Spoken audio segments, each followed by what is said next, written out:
ابراہیم علی نبینا علیہم الصلاۃ والسلام، یہ جو ان کی بیوی تھی حضرت حاجرہ رضی اللہ تعالیٰ عنہ، یہ ان کو ہدیے میں ملی تھی۔ ان کی پہلی بیوی کا نام تھا سارہ بنت حاران، سارہ نام تھا ان کا۔ پہلی بیوی حضرت ابراہیم علی نبینا علیہم الصلاۃ والسلام کی پہلی بیوی جن کا نام تھا سارہ، ان کے والد کا نام تھا حاران، تو سارہ بنت حاران یہ حضرت ابراہیم علی نبینا علیہم الصلاۃ والسلام کی پہلی بیوی تھی۔ جب وہ ایک واقعہ پیش آیا ظالم بادشاہ کی طرف سے، تو وہاں پر جیسے ہی اس نے گناہ کا ارادہ کیا تو اس کا بدن شل ہو گیا تھا، ایسا لگتا تھا جیسے لکوا چلا گیا، پورا بدن شل۔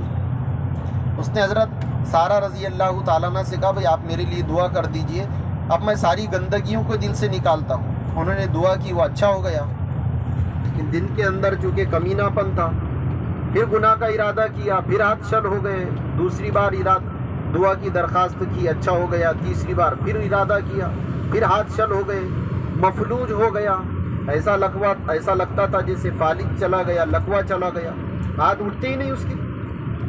انہوں نے دعا کی حضرت سارہ رضی اللہ تعالیٰ عنہ نے، پھر اچھا ہو گیا۔ تب یہ سمجھ گیا کہ نہیں، یہ کوئی دیندار خاتون ہے، بہت بڑی بزرگہ ہے، ولیہ ہے۔ تو جاتے جاتے اس بادشاہ نے اپنی بیٹی حضرت سارہ کو ہدیے میں دی تھی۔ حضرت حاجرہ کوئی نوکرانی نہیں تھی، خادمہ نہیں تھی، وہ تو بادشاہ کی بیٹی ہے، شہزادی ہے، حضرت حاجرہ رضی اللہ تعالیٰ عنہ۔ یہ لے کر آئے تو حضرت سارہ رضی اللہ تعالیٰ عنہ نے سوچا کہ مجھے تو اولاد ہے نہیں، ایک بڑا زمانہ ہو گیا، اولاد ہے نہیں۔ تو حضرت ابراہیم علی نبینا علیہ الصلاۃ والسلام سے کہا تھا کہ تم اس سے نکاح کر لو۔ حضرت ابراہیم علی نبینا علیہ الصلاۃ والسلام نے نکاح کر لیا۔ اب نکاح کر لیا، آپس میں دونوں سوتنیں تھیں۔ حضرت سارہ رضی اللہ تعالیٰ عنہ نے کہا کہ بھئی آپ اس کو میرے ساتھ مت رکھو، اس کو لے کر کہیں اور چلے جاؤ آپ۔ ابراہیم علی نبینا علیہ الصلاۃ والسلام نے اللہ کے حکم کا انتظار کیا۔ اب حکم بھی یہ ہو گیا کہ لے کر جاؤ، تو کہاں پر آئے؟ دیکھو آپ کہاں کے رہنے والے اور کہاں آ گئے۔ یہاں آئے تھے جہاں خانہ کعبہ ہے نا، یہاں پر آئے، چلتے چلے جبریل علیہ السلام سے پوچھتے تھے جبریل یہاں ٹھہر جاؤ، کہا نہیں آگے چلیے، پھر آگے چلے، بھئی یہاں ٹھہرنا نہیں، چلیے۔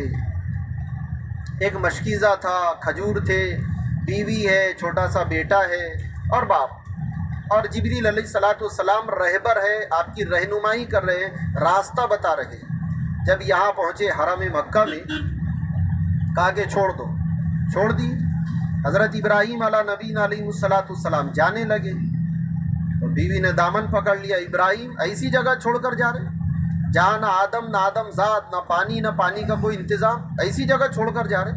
آج تو ہم کو یہ بہت ہرا بھرا نظر آتا ہے، آپ اس وقت کو ذرا سا سوچ لو، اپنے ذہن میں بٹھا لو، نہ انسان تھا، نہ انسانی زندگی کا کوئی سبب تھا، یہاں پر کوئی چیز ہی نہیں تھی، بس تین لوگ ہیں، ابراہیم علیہ الصلاۃ والسلام ہیں، حضرت حاجرہ رضی اللہ تعالیٰ عنہ ہیں، اور پیارے چھوٹے نو نہال بچے حضرت اسماعیل علی نبینا علیہ الصلاۃ والسلام، چوتھا تو کوئی ہے ہی نہیں، چھوڑ کر جا رہے۔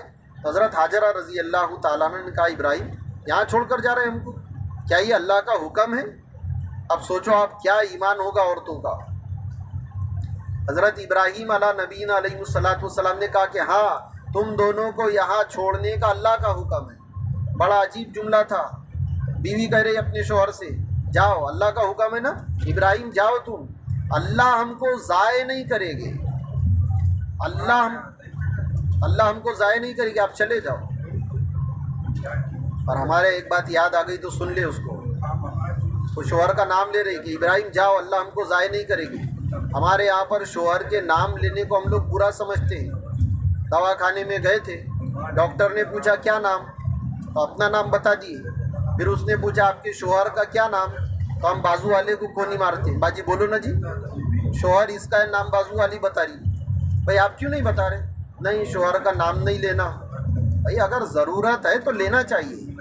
اللہ حضرت اسماء رضی اللہ تعالیٰ عنہ، یہ نبی صلی اللہ علیہ وسلم کی اپنی زبان میں جس کو ہم لوگ اکڑ ساس کہتے ہیں، انہوں نے اپنے شوہر سے کہا تھا کہ زبیر جاؤ، میں نے تم کو دین کی محنت کے لیے وقف کر دیا، قیامت کے دن میں تم سے اپنے حق کا مطالبہ نہیں کروں گی، اگر ضرورت ہے، شوہر کا نام لینے کی ضرورت ہے، مجبوری ہے تو لینا چاہیے، کوئی مسئلہ نہیں۔ ہاں یہ بات ادب یہ ہے کہ نام نہ لیں اس کا، لیکن ضرورت پڑتی ہے تو لینا چاہیے۔ تو حضرت حاجرہ رضی اللہ تعالیٰ عنہ نے کہا کہ ابراہیم آپ ہم کو یہاں چھوڑ کر جا رہے کہ اللہ کا حکم ہے؟ حضرت ابراہیم علیہ نبی علیہ السلام نے فرمایا کہ ہاں تم کو چھوڑنے کا اللہ کا حکم ہے۔ تو کہنے لگی ابراہیم جاؤ، اللہ ہم کو ضائع نہیں کرے گی، اور ہم سب جانتے ہیں کہ ضائع نہیں کیا۔ اب وہ تو چلے گئے۔ عام طور پر یہ بات بہت نکتے کہ اس کو دھیان سے سننا آپ نے، عام طور پر لوگ یہ سمجھتے ہیں، لوگوں کے ذہنوں میں ہے کہ ابراہیم علیہ السلام چھوڑ کر آئے نہیں، بھائی ہر مہینے میں آتے تھے، ہر مہینے میں ملنے کے لیے۔ جیسے اللہ تعالیٰ نے نبی صلی اللہ علیہ وسلم کو معراج کے لیے ایک سواری دی تھی جس کو ہم براق کہتے ہیں، ایسے ہی حضرت ابراہیم علیہ نبی علیہ السلام کو ایک سواری دی گئی تھی، اس سے وہ سفر کرتے تھے، ہر مہینے یہاں آتے تھے، چند دن ٹھہرتے تھے، اس کے بعد اپنی پہلی بیوی کے پاس جاتے تھے۔ یہ بات ذہن میں نہ ہو ہمارے کہ ایک مرتبہ چھوڑ دیا اور جا کر دیکھا تک نہیں۔ روایتوں میں ہے ہر مہینے آتے تھے، بیوی اور بیٹے سے ملاقات کرتے، چند دن قیام کرتے، اس کے بعد واپس ہوتے تھے۔ اب یہ دونوں ماں اور بیٹا بھی کیسا شیر خارگی کی حالت ہے، دودھ پیتا بچہ، نو مولود جس کو کہے گے۔ ابراہیم علیہ نبینا علیہ السلام تو چلے گئے، اب پانی جو تھا ختم ہو گیا، کھجوریں ختم ہو گئی، اس کے بعد میں جب پیاس کی شدت پڑی اور بچے کو بھوک لگی اور بھوک نے بچے کو بہت زیادہ بے تاب کیا،